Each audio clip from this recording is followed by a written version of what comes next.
So in here, no, you are already done with your chapter 4. Actually, chapter 2 man diri sa format na mo sa UNOR. Pero sa inyo nga case, it's chapter 4, di ba? Which includes the data from your survey and then explanation niya, no, followed with supporting literature. So, akong gusto unta, no, kindly tell Kisha and your other group mates, hopefully, makita na ko ang from chapter 1 jud until karon sa pinaka-last ninyo nga chapter. So, since nahuman naman ni siya, ari na to sa pinaka-last part, which is, I consider medyo easier to write, which is on chapter 5. So, in here, it's chapter 3 na siya kung sa, kuan siya, kung sa format sa UNOR. Sala ko sa i-scroll down. So, in here, it's chapter 3, but in your paper, it's chapter 5. So, chapter 5 contains the summary of findings, conclusions, and recommendation. So, in here, you will write the entire summary.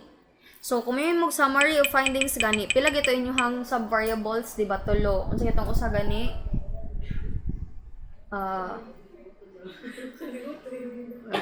di ko kabisado sa inyo nga ko statement of the problem. So in your SOP, di ba, you have 3 sub-variables, 3 questions mo, 3 problems mo to yung ibutang dito, di ba?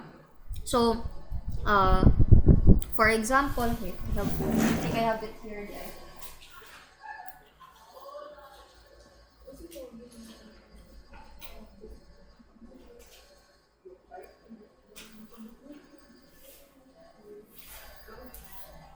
Ay, dam, ang portfolio kita ikabukbay na to dam daw. Yes, dad. And then,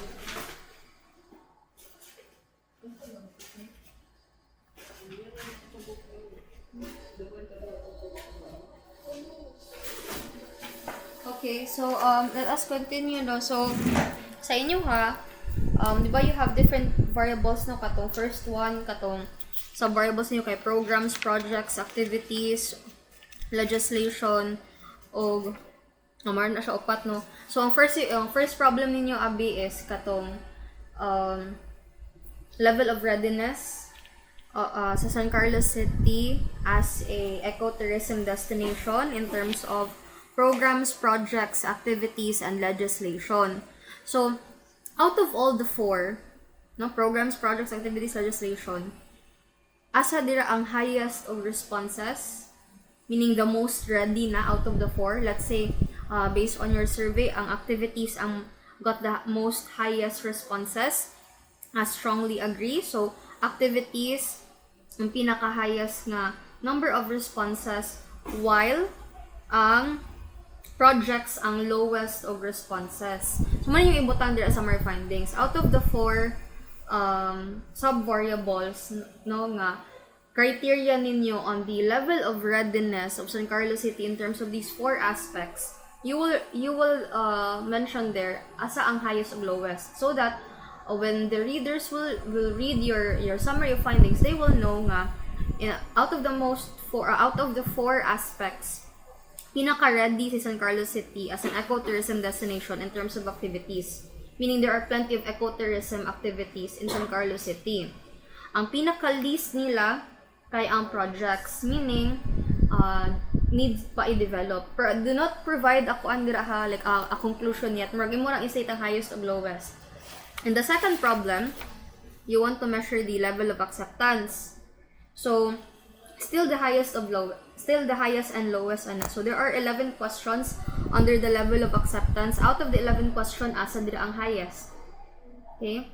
And then asa dira ang lowest sa level of acceptance. And then the last problem is opportunities and challenges.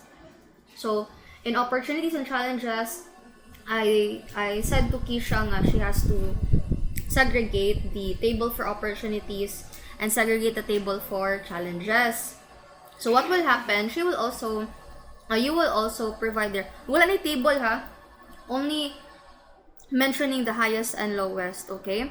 So for example, in opportunities and challenges, unsa man ang highest, ang biggest opportunity ni San Carlos City as an ecotourism destination based on the survey, unsa day pinakataas nga responses. For example, there are 10 questions under opportunities. Asa lang pinakataas og score. And then for challenges, same thing. Kasi pinakataas po dira og score sa challenges so that you can write there out of the 10 questions, kani siya nga question ang maoy highest responses in terms of opportunities. Therefore, mo ni siya ang pinaka-highest nga opportunity ni San Carlos City as an ecotourism destination. On the other hand, kani siya nga question, mo ni siya yung isulat. This statement has the highest responses in challenges, meaning this is the biggest challenge of San Carlos City as a ecotourism destination. So, mo ni siya, no, I'll give you an example in my own study. So, first is, ako ang ibutang akong rational, di ba, objective, why I want to conduct this study, no? So, you could write there, no, the primary objective of this study is to determine the potential, or for example, in your part, the level of readiness of San Carlos City as a MICE destination in terms of legislation, projects. In my case, it's the 5 A's of tourism. Furthermore, according to the data, the city has the highest potential as a MICE destination in all 5 A's of tourism, with attractions having the highest potential and accommodation having the least potential. In your case, you could write here, according to the data, the city is ready for ecotourism as an ecotourism destination in all 4 aspects, with activities as the highest aspect for readiness, and projects as the least level of readiness. Furthermore, when it comes to level of acceptance, so yung ibutang blah blah blah mo ning highest, while blah blah blah mo ani ang lowest. Okay? Finally, or for example, yung finally, no, ang pinaka-last pa jud, no, in addition, the findings show that the city's greatest opportunity as an ecotourism destination is money, blah blah blah blah blah, while the Monisha blah blah blah blah blah is the city's greatest challenge, no, as in ecotourism destination. So muna yung ibutang. Not the summary of findings.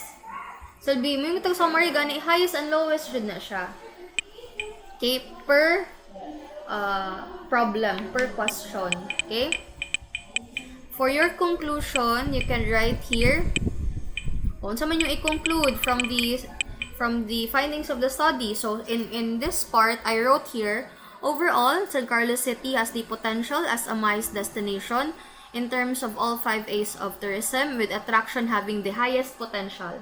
So, in your part, you could write there, overall, San Carlos City, pwede nyo i-rephrase sa pwede identical. So, overall, San Carlos City is ready as a ecotourism destination in terms of projects, programs, activities, legislation, with activities as the highest level of readiness. Yung butang. The city is also highly accepted by Moni, giving Moni siya nga aspect ang highly accepted by the stakeholders or key players of tourism. Lastly, yung ibutang,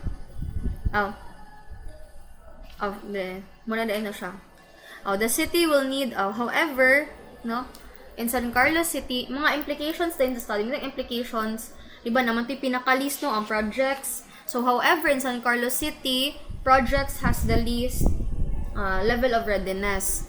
Therefore, the city will need to improve and develop more projects to be able to meet the level of readiness in terms of ecotourism in San Carlos City. Or, so that daghan tag ecotourism projects nga ma-implement sa syudad. Mariana. Okay? So, if you're going to explain it in layman's term, in our own dialect, overall, na potential or na level of readiness makamit sa level of readiness si San Carlos City as an ecotourism destination, with maoni siya nga aspect, for example, activities as the highest, no, na makamit sa level of readiness. However, since low man ang responses sa activities or projects, projects, what will San Carlos City do? Yun yung ibutan dila sa conclusion. Mara na siya. Implications na sa study. For recommendation, diri na ni ang katong people involved in your study. Siyempre, ang pinakauna jud anay yung i-recommend ang sa LGU or City Tourism Office kay sila may maka-benefit from the results or findings of the study. Dili ko ka.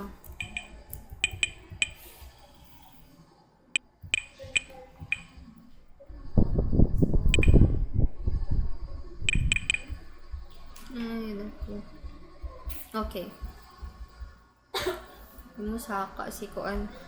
So, recommendations based on the findings, the following are the recommendations of the study. So, who will greatly benefit from the study and will be able to use your data? Yung mo nang identify. You could include them from your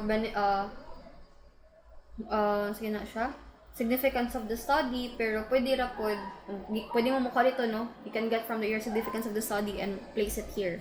So, pinakauna dyan na ang LGU. And then, kung mo plaster ta of recommendations, it should be who will benefit the most. Just like in your significance of the study, di ba? Who will benefit the most? City Tourism Office. So, you will write here, LGU of San Carlos City. So, it is recommended that the LGU, specifically the City Tourism Office, use the findings to design an enhanced MICE tourism development plan or enhance ecotourism development plan. Then, na siya. No? Discuss na tanan, how will they utilize? Gamiton ba na nila na siya to encourage more stakeholders to support the implementation of ecotourism activities and projects, to encourage legislators to provide more legislations that can help promote ecotourism. Ba? So yung muna bahala discuss. Do not provide tour and travel companies if dili siya relevant sa inyong hanga study. So, kinsa man jud, no, kato yung mga stakeholders and what way man they can benefit from the study. Wala na si events. So, for example, ibutan niyo dira mga legislators or mga barangays, no? In what way will they make use of the study? Someone that will really make use of the study and gamiton jud nila. Bahalag tulo na kabuok ang recommendation nimo, okay na siya. You don't need to provide like very long na jud, no? You go back, you revisit your significance of the study, then you try to see how will they implement the findings. So, kung out of the 5 significance of the study, duha ray maka-implement, like legislators of LGU, then okay ra na siya. Okay? So, the last one is future researchers. So, you provide here suggestions of other studies that you did not encounter or you did not expand during your research. Like, for example, you wanted to expand to other areas sa inyong study, pero kung nakulangan mo sa time, so, dili na mo kutob. So, if you want that study to be expanded, pwede nyo na siya i-recommend sa future researchers na sila'y mo padayon. Okay? So, in our case, no, I wrote here, it is suggested that future researchers conduct future studies on MICE tourism in other cities or municipalities in Negros Occidental or explore related topics related to the potential of San Carlos City to integrate quality management for MICE destination. So, sa inyo ha diri, no, you can suggest to your future researchers what kind of studies will they encounter na sa next na po, like sila nga batch nila ni May. Okay? Anyway,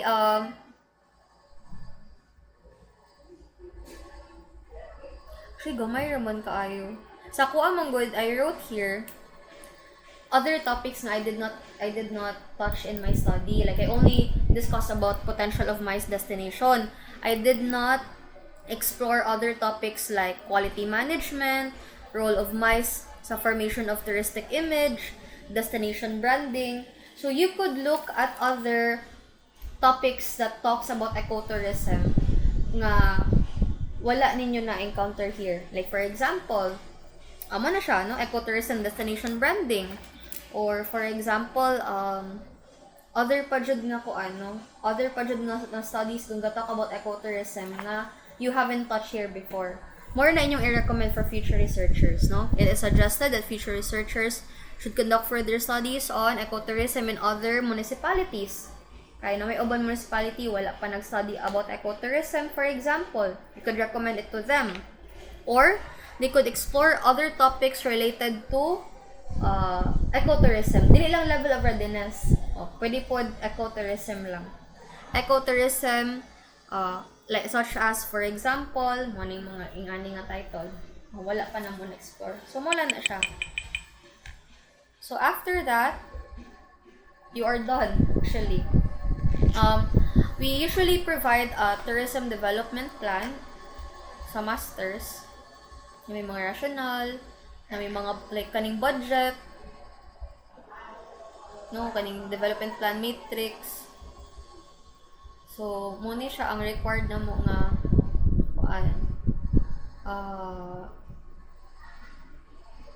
development plan in our study. So,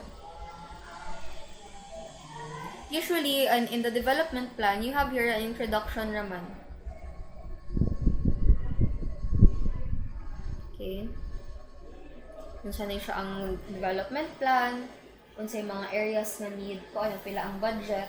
Kaling in your case, dili man siguro na tubutang ng budget, no? Kaya kung ano man yung level of readiness raman. Ang kuan na jud is potentiality na jud. Pwede mo kuan encourage sa third year nga they will continue on potential of San Carlos City as an ecotourism destination. Diya pa sila maghimuog development plan. Inyo ha, pwede nila padayon nun. Sa inyo ha, is level of readiness naman to see if ready na ba jud. If ready na, potential na po. Okay? So, more na siya ang end sa inyong chapter 5. But I want to discuss with you what comes after. You have preliminary pages after this. Not preliminary pages, but also appendices di ay. Okay, of course, no, di man dyan na malimtan ang reference list. Make sure naka-alphabetical order, CPA format 7th edition, di ba? No, at the same time with DOI, Digital Object Identifier, no? Dili ang katong link, katong kaninjong na ay DOI na with URL nila. Kay mo man ni ang murag the way you can trace research articles from research journals. Okay? Ano naman mo ani, di ba? Hanay na lang jud, finalize nga wala ni mga sayop-sayop. Double check lang jud ninyo. After ani, isa na may sunod, appendices na ta. Letter ninyo sa, may mga letter sa inyong respondents, sa mga legislators, singritso ra mo. Even sa City Tourism Office. Di ba? If she has a copy of that, also include it here. So, if wala, I want you to make this one. May content naman diri. I'll just send to you a copy in our Google Classroom. After na mga letters na ibutang diri, your survey, your research instrument, katong wala na ka Google form, ang kanya akong gusto, katong naka-word. Soft copy lang ana. After the kanina dayong research informed consent form. You already have the research informed consent form, di ba? Itong ginabutang babaw sa questionnaire. So, mo ni butang diri as Appendix C. Appendix A, letter baron sa City Tourism Office or sa school na conduct mo study or survey. Second, Appendix B, your questionnaire. Appendix C, research informed consent form. Don't mind this kay updated naman ni nga research informed consent form good. The old one lang inyong i-follow. This one is different, research participation consent lahi po ni siya. Okay. You don't have ethics clearance kay you don't have an ethics committee yet, so wala lang ni. Okay, documentation of the study. Nag-picture mo ato when you did the survey. You try to ask lang Kisha if wala okay raman, di man kayo totally important. Diretso lang ito na ako.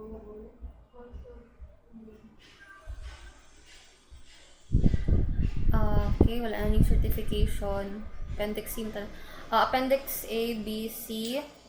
D man to, no? Ang kuan, ang documentation.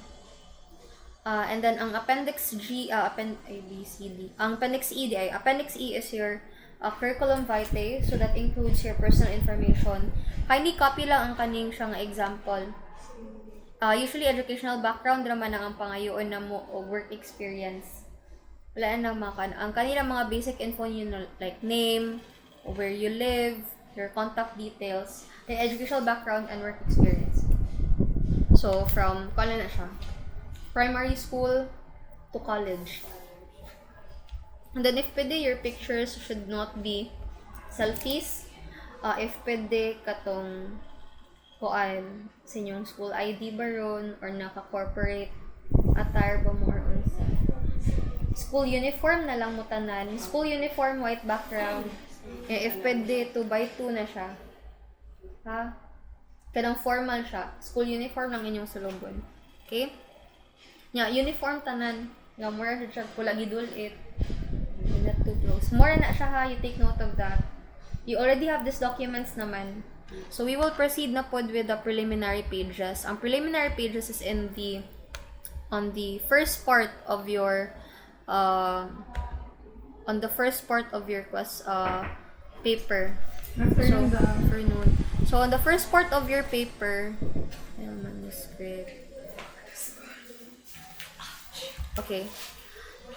Kani siya ang inyong hadyong buhaton from scratch. Okay? Because, what is in the appendix, you already have that, no? You already have the survey questionnaire, research informed consent form, letter, and the curriculum vitae, you will just make it, diba?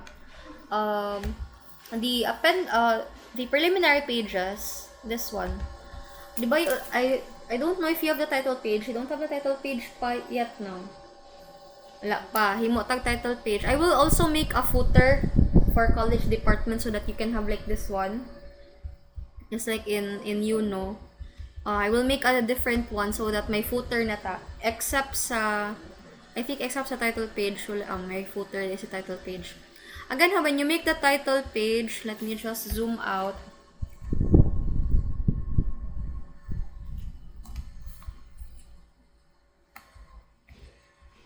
Wait lang, zoom out ko lang.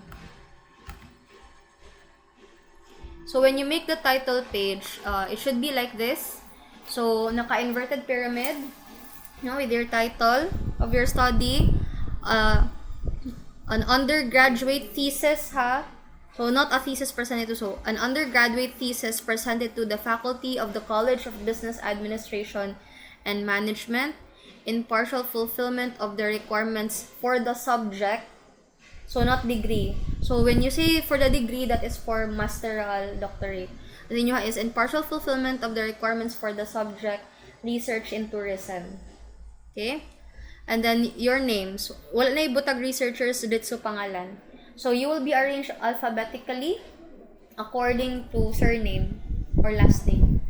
So, for example, nakabutang, kita may una sa inyo, ha? So, alkansi kayo mo kung i-et-al ramutanan ni Wayarkal. And then, you can write here June 2023 kasi sa date of your graduation. But please do not make it until June. Our schedule for final oral defense will be on May 27. So, hopefully, mahuman na ninyo tanan. Chapter 5 na lang man ang kulang.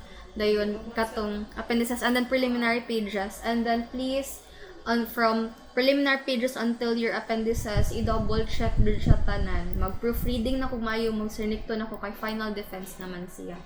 Okay? For the approval sheet, I will provide you with a different approval sheet. The approval sheet contains, so for the approval sheet, it will contain the signatories of the advisor, the members, no? And then the dean of college. Okay? Okay, si program head, no? Tapos program head, pwede si Koan. So, mura na siya. You will let the panelists sign this one once you are done with the final oral defense. But you still need to make the approval sheet so that ano na siya, ditso na siya pagpahuman. Unya mo magpapirma sa approval sheet once you applied all the corrections from the final defense. So, I want it May, so that sa June, kung yung mga corrections si Doc Mibato, sa June na ninyo buhaton. Finalization sa inyong OJT portfolio, sa inyong thesis, and then, wala naman may himuan anak, so tibuok June, maghulat ta sa graduation. Okay? Acknowledgement, you provide here, kinsa inyong gusto ipasalamat, ibutang nyo tanan dira. Siyempre, dagan mo kayo nag-aan all throughout your journey as fourth year students. So, you write your introduction. Anyway, I will give you the format man anyway, no? Pag magpasunod lang ta, syempre, pinakauna jud si Lord. Then, your panel, your advisor. Dayon, the panel of evaluators. So, kanilang format ha, para formal, no? Panel of evaluators ninyo, your panelists. The rest, depende na sa inyo ha, no? Sa ako, I think my benefactors, the one who supported my studies. Pero pwede ra po diretso lang mo sa inyong mga respondents. So, syempre, you have to thank them for giving time to answer your survey. And then, the second page is syempre, si Sir Abiliar, the statistician. We don't have a grammarian. Then, to your parents na dayon. Okay na pa kayo insert din ang additional people na imong ipa-thank you, no? Other than your... Oh, in my case, kaya butang yun ako kung uyab di rin, no? So, Orlan Jude, Kim Dow. Pwede to think, please. So, and then, pinakala, syempre, closing ninyo nga paragraph, no? All the researchers' hard work, efforts, and sacrifices have finally come to fruition, and they are very thankful for all the help that they have received. Okay, so mara na siya. Acknowledgement. Siyempre, mo naman dyan na ang part nga where you think everyone nga nakuman na dyan, nakalahutay dyan.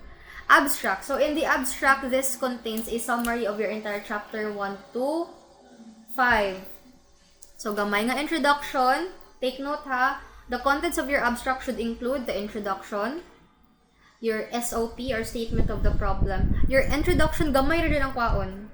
Ang sa introduction, you should include your rationale, the reason why you conducted the study. Okay? Very short ra ha. Usually, gani ang atong abstract. Kung ano, upat yun ka page. Contain na chapters 1 to 5. Nakabutang dira ang introduction, statement of the problem, who will benefit from the study, your methods. So, under anong methods is, what type of questionnaire, self-made ba siya? Pila ka book ang respondents? Kinsa ang inyong respondents? Ito ba? What is your statistical tool nga gigamit? Like for example, frequency and simple percentage na formula. And then, sa kuha ninyo, kanang mga results sa inyong study, pwede mo sa summary ra mo kuha. And then your conclusions and recommendation. That should be the content of your abstract. Okay? So meaning it comprises of all your chapter 1 to 5, a summary, an overview of your chapters 1 to 5. So your chapter 1 to 5 full version, kani mo siya gi-shorten. Okay? Make sure mukutob siya og at least 8,000 words ang maximum. Dili ta mo lapas ana, ha? 8,000 words. Dili ta mo gamit pod og white white text. Tabunan ra nato og shape para daghan kunuhay, no? So, you have to write Dyan. Kung di ka butog 8,000 as long as naa na dira tanan ang chapters 1 to 5 na summary. Table of contents. I'll give you a sample of this one para di mabungkag. Table lang nako siya.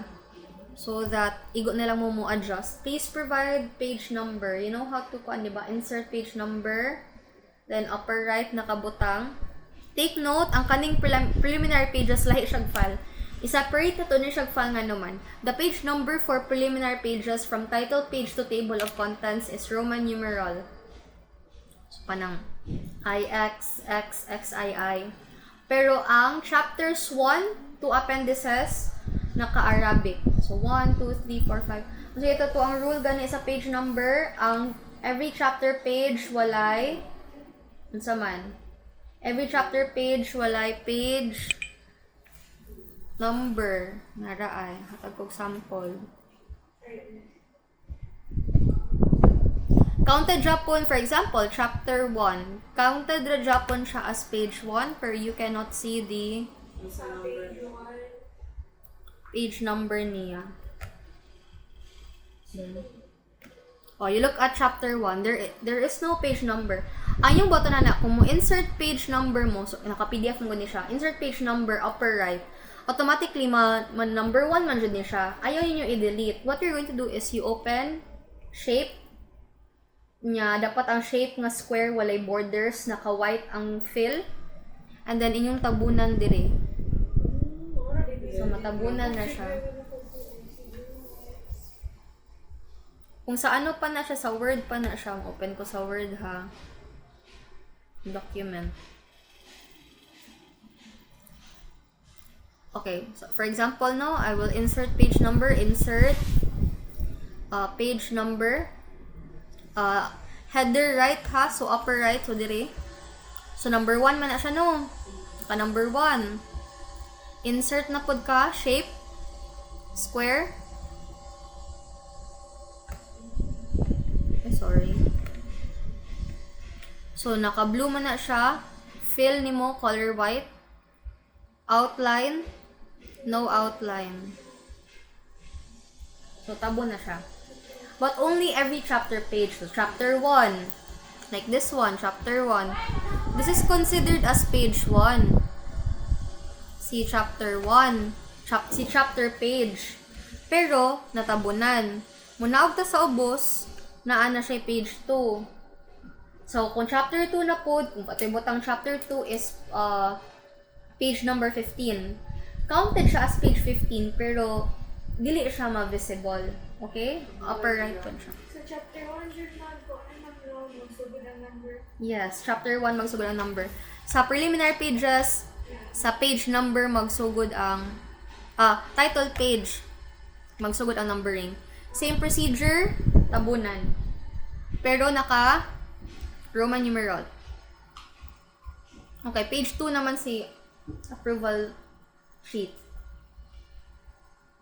So, importante mag-insert o sa taog unsa man.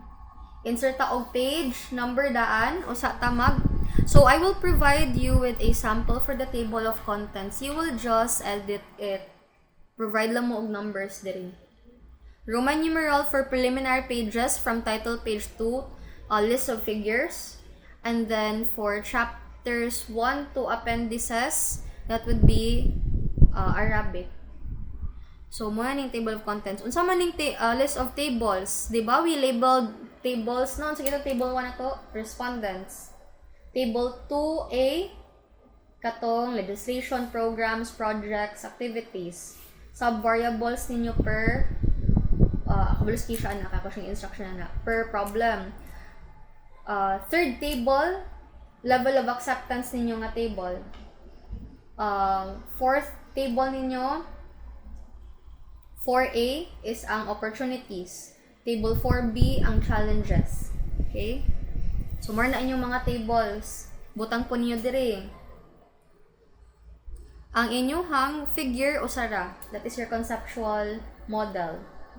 No, kato yung conceptual framework ninyo. So, na illustration sa IPO process. Okay, that is your conceptual model. That will be your list of figures. And then, manana mo sa inyong preliminary pages. So, what you will do na lang is ang chapter 5, i-compile ang appendices, and then maghimo mo sa preliminary pages. And then, hopefully, I will have them by, since gamay na lang man din kayo na,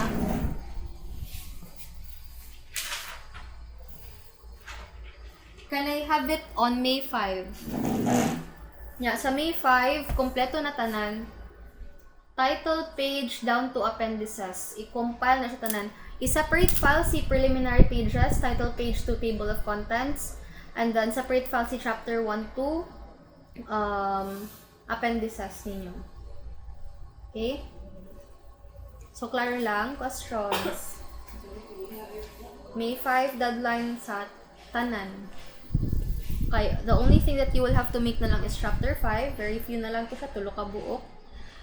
Your preliminary pages and your appendices. May 5 will be the deadline. So, we are April 19. Karon April ay May 27 to ang May 27, final oral defense.